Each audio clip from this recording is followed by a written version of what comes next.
Justice میاں گل حسن اورنگزیب نے محفوظ فیصلہ سنا دیا، فواد چودھری کو رہا کرنے کا حکم دے دیا گیا ہے۔ حسین چودھری سے مزید تفصیلات جانتے ہیں، بتائیے گا حسین۔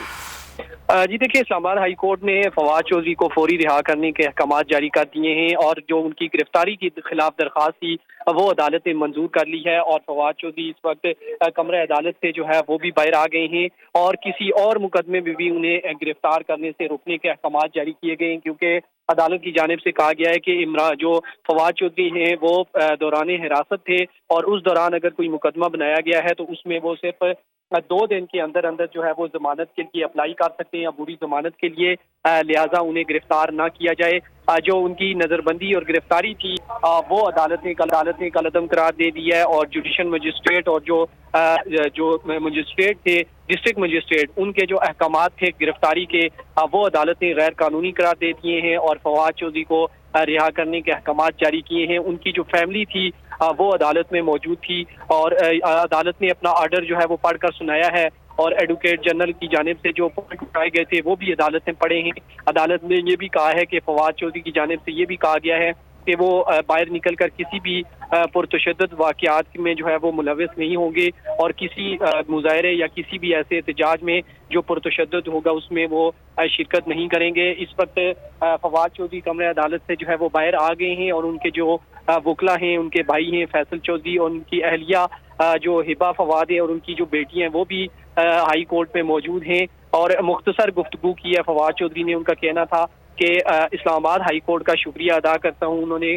قانون پر عمل درآمد جو ہے وہ کروایا ہے اور مجھے رہا کرنے کے احکامات دیے ہیں۔ تو حسین چودھری یہ کہیے گا کہ 9 مئی کے واقعات پر یہ مقدمہ قائم کیا گیا تھا جس میں ان کو رہائی ملی ہے؟ جی بالکل، 9 مئی کو عمران خان کی جب گرفتاری ہوئی تھی تو اس کے بعد ہنگامے ہوئے تھے، اور توڑ پھوڑ اور احتجاج جلاؤ گراؤ جو ہے وہ سامنے آئے تھے۔ تو اس کے بعد جو ہے وہ 10 تاریخ کو یہ فواد چودھری کو سپریم کورٹ سے اسلام آباد پولیس نے اریسٹ کیا تھا، اور جب پولیس کو بتایا گیا تھا کہ ہائی کورٹ کی جانب سے ان کی حفاظتی ضمانت ہے 12 تک، یعنی کہ مزید 2 دن موجود ہے، لیکن پولیس نے کہا تھا کہ ہم اس کیس میں گرفتار نہیں کر رہے، بلکہ جو نقص امن کے تحت جو خدشہ ہے اس کے پیش نظر جو ہے وہ فواد چودھری کو جو ہے گرفتار کر رہے ہیں، اور 3 MPO کا حوالہ دیا گیا تھا، اور اس کو چیلنج کیا گیا تھا فواد چودھری کے وکلا کی جانب سے کہ اسلام آباد ہائی کورٹ کے چیف جسٹس عامر فاروق کے واضح احکامات کے باوجود فواد چودھری کو جو ہے وہ گرفتار کیا گیا ہے، لہذا ان کی جو گرفتاری ہے وہ جو غیر باقی قانونی قرار دی دیگر پاکستان تحریک انصاف کے رہنما ہیں جو گرفتار ہیں 3 MPO کے تحت خاص طور پہ، تو ان کے حوالے سے کیا بتایا جا رہا ہے؟ انہوں نے بھی رجوع کیا اسلام آباد ہائی کورٹ سے، ان کے وکلا نے، کہ ان کو بھی رہا کیا جائے؟ جی دیکھیں، آج صبح سے ہی ہم دیکھ رہے تھے کہ جو اسلام آباد ہائی کورٹ میں مختلف کیسوں کی سماعت جو ہے وہ جاری تھی۔ 3 MPO کے تحت جو ہے وہ 2 اہم ریلیف صبح ملے تھے، ڈاکٹر شیریں مزاری اور سینیٹر فلک ناز کو۔ اس کے بعد ہم نے دیکھا کہ جو دیگر جو MPO کے تحت گرفتار تھے لوگ، انہوں نے ہائی کورٹ سے رجوع کرنا شروع کر دیا، جس میں اسد عمر کی جانب سے 2 درخواستیں جو ہے وہ دائر کی گئی ہیں، جو کہ ابھی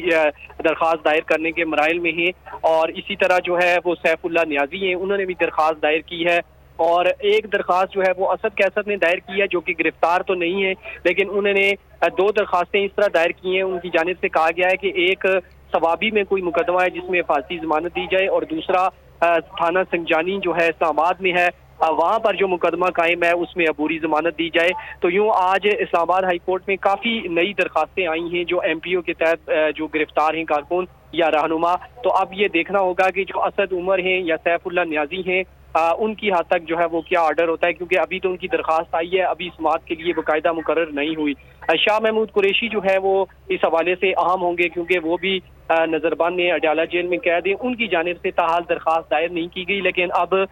بظاہر یہی لگ رہا ہے کہ جو احکامات ہوئے ہیں ہائی کورٹ سے ریلیف مل رہا ہے، تو اب دیگر جو رہنما ہیں وہ بھی جلد ہائی کورٹ سے رجوع کریں گے۔ ٹھیک ہے، دیگر رہنما بھی جلد ہائی کورٹ سے رجوع کریں گے۔ اور حسین چودھری یہ بتائے گا کہ جو دیگر مقدمات ہیں فواد چودھری پر، آپ بتا رہے ہیں کہ ایک اور مقدمہ ہے جن میں گرفتاری کی جا سکتی تھی، اس حوالے سے بھی روک دیا گیا، یہ کون سا مقدمہ ہے ان پر؟